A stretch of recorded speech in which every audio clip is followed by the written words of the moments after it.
Every 6 minutes, life-threatening food allergies send someone to the hospital.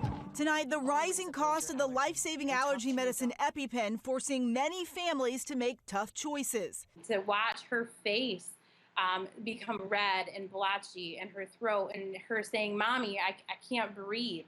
And knowing that it's up to you, you have to administer this drug. The cost of EpiPens from the pharmaceutical company Mylan have gone up about 480% from about $100 in 2009 to more than $600 this year. For most who need them, they have to get more than one. It's not uncommon for somebody who requires an EpiPen for a child to have them in many different places.